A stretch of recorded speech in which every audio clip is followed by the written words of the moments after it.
From Anshe Sfard Beth El Emeth Congregation, it's time to take 10 Minutes for Torah with Rabbi Joel Finkelstein. Welcome to our discussion of Parshat Shemini, the dual-purpose temple. I'd like to show how the temple, Beit HaMikdash, the Holy Temple in Jerusalem, the Mishkan, the Tabernacle of Moshe, had two purposes. But first, some questions. The name of this Parsha is Parshat Shemini, the eighth day. It was on the eighth day, they were told to bring certain sacrifices. The question is, what do you mean the eighth day? It says in Shemot, it says in last week's Parsha, that there's a 7-day commemoration, dedication, Miluim, installment, Chanukah, dedication period. 7 days. What do you mean on the eighth day? There is no eighth. Eighth day is just the beginning of the rest of life.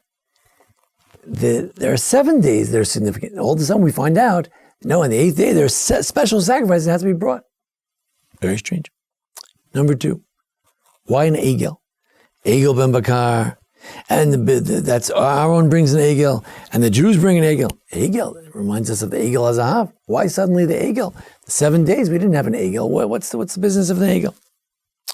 And finally, why did he die? Why did he die? Why did Nadav and Avihu die on this particular day? What happened? All right, so they brought the incense. They should have brought it somewhere else. They shouldn't have brought it all together. They should have asked. They should have, could have, etc. But they had to die in the middle of the ceremony? What's going on? So, as to the first question, what's the difference between the 7 days and the eighth day? 7 days are very much about sacrifices. In order to inaugurate the temple, to bring sacrifices in them, you have to have people who've been inaugurated, they've been dedicated, they've been practicing. 7 days, they brought the different offerings, and they bring the daily offering every day, and they've been inaugurated, they sprinkle blood on their toes and their thumbs, and they've been dedicated for what? For the service. What do you think a Kohen does? He brings services, brings sacrifices. But there's a second purpose to the temple. It's a dual-purpose temple. The second purpose of the temple is not to bring sacrifices, but rather to experience the presence and the glory of God. The eighth day, he says, do all this. Why?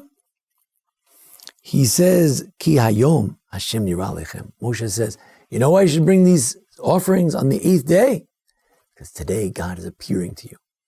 One is to bring sacrifices. 7 days they brought sacrifices. They did a great job. They're ready to bring sacrifices. And they brought them. But on the eighth day, we prepare for that second purpose of the temple, namely, to have God appear to them. In fact, we find this at the end of Shemot. We have the various the items of the temple are done, and they're made, and they're brought, and they put the altar over here, and they put the laver over there, and they did everything. And then what does it say at the very end of the book of Exodus? The cloud covered this tent. The glory of God appeared there. Moshe couldn't come in. It guides them through the desert. Or look in the Rambam. As the Rambam begins to describe the Beis HaMikdash, in the beginning of the laws of Beis HaBachira, he says it's a place that makrivim bo hakabanos, that yes, we bring sacrifices there. That's what a temple is. And also, chogin alav gimel panim b'shana. We celebrate there 3 times a year. And I'd like to suggest that it's not just a place where you have Pesach, Shavuos, and Sukkot, the 3 pilgrimage festivals, but it's a place where the Jews are seen and go to see God. Yireh Yerah, they go to see and be seen by God 3 times a year. It's a spiritual experience. At Pnei Hashem, there's a face-to-face encounter with God 3 times a year in this very place. It's not just a place where you bring sacrifices. It's a place where you have an encounter with God 3 times a year, Pesach, Shavuos, and Sukkot.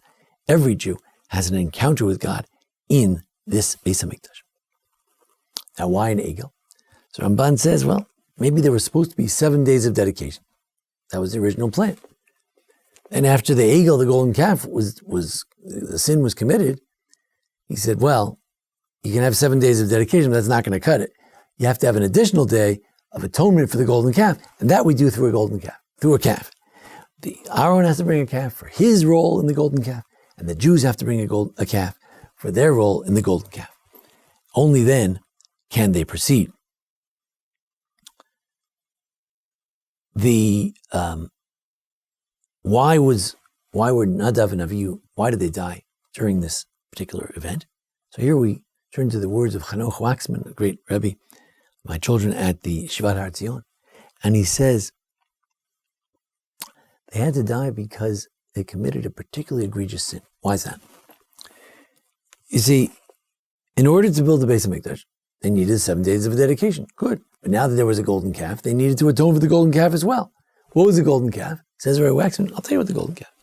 Golden calf was an idea that we had some sort of a technology through which we could bring God into our midst.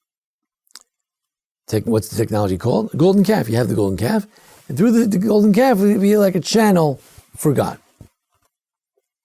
Come Nadav Avihu, and they say, look, we have the whole temple here, but we need that incense to channel the forces and bring the presence of God. So since it was a sin directly related to the golden calf, it was particularly egregious, it sort of ruined the whole spirit of the day that we've atoned for the golden calf. No, they again have this new idea, an idea that's not commanded in the Torah, of how to bring divine presence. No, we're all about bringing divine presence through the commandments of the Torah. And they were trying to create a new idea, that somehow a new technology, a new mechanism to bring divine presence. And that's why, says Rabbi Waxman, it was particularly egregious. This idea that the temple has two purposes. One, to bring sacrifice. Yes, perhaps to atone for the golden calf. And the other, to bring the divine presence, is exemplified by different sections of the temple, the Holy Temple. You have the Ark. The Ark really, except for a few sprinklings a year, it really has nothing to do with sacrifices. It has to do with divine presence. That's where the divine presence comes to speak to Moshe. The rest of the sanctuary, including the inner sanctuary with the menorah, the shulchan, table, the incense altar, the Mizbach HaZahav, the golden altar, certainly the outside altar, are all about offerings of various sorts, whether it's a menorah offering, or whether it's a bread offering, or whether it's an incense offering, or whether it's a sacrificial offering. It's about offerings. But the Holy of Holies is about the divine presence that comes to rest with them. Even the incense altar, this is about a divine presence that comes with them. That's why maybe in Parshat Tetzaveh, the golden incense altar is separated from the other parts of the sanctuary, because it's about divine presence. It's not about the sacrifices per se. So we have this dual altar. Why were there 7 days? And then, no, there's supposed to be 8 days. It was an afterthought after the golden calf. Why is there an egel? Because they have to atone for the sin of the golden calf. Why did Nadav and Avihu pass away? Because on this very day, we were trying to bring the presence of God through the commandments of God.